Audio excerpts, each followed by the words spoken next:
Toute l'économie du Sénégal réunie dans une même salle, le gouvernement, dans le sillage du dialogue national initié par le président de la République, engage des discussions avec le secteur privé national. Une rencontre solennelle pleine de convivialité pour faire le diagnostic d'un secteur considéré comme créateur de richesses sur lequel l'État a toujours su compter. C'est en travaillant la main dans la main que nous pourrons constamment améliorer l'environnement des affaires, le rendre davantage propice aux investissements, à l'innovation et à la création d'emplois. Votre soutien constant et vos contributions précieuses témoignent de votre vision partagée pour un Sénégal prospère, dynamique et inclusif. En travaillant avec le secteur privé, l'État a enregistré des avancées significatives dans la création d'emplois notamment, mais le secteur privé n'arrive plus à jouer son rôle moteur dans l'économie. Les acteurs ne se sentent pas assez présents dans la croissance économique du pays, étouffés qu'ils sont par les entreprises étrangères. Nous voyons de plus en plus les puissances étrangères, ou en tout cas les entreprises étrangères, venir grappiller notre secteur d'activité dans notre pays. Et cela fait que nous n'avons pas la capacité d'engranger beaucoup de richesses qui nous permettent d'attaquer les secteurs qui sont les plus importants.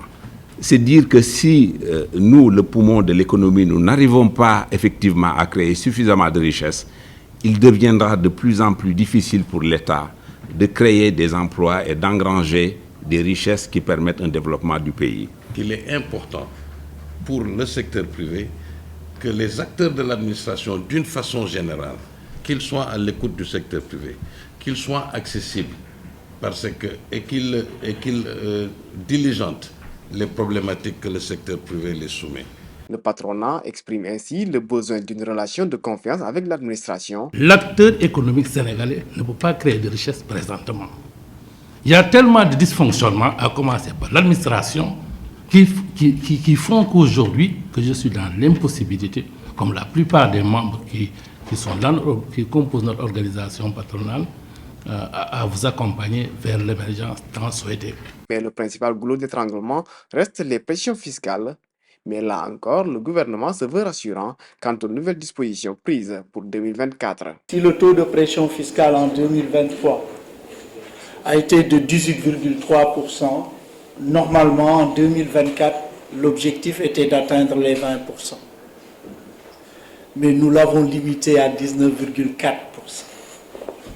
Ce qui veut dire que certaines préoccupations du secteur privé ont été valablement prises en compte, en ce sens qu'on a beaucoup plus privilégié l'extension et l'élargissement de l'assiette.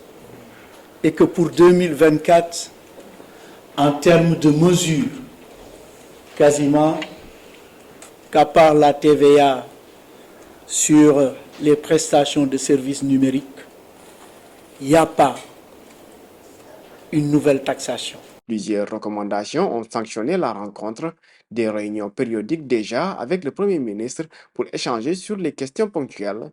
Je demanderai au ministre en charge de l'économie de prendre les dispositions appropriées en relation avec le secrétaire général du gouvernement et l'APIX pour accélérer le processus d'adoption du Code des investissements. Je pense que le dossier est très avancé.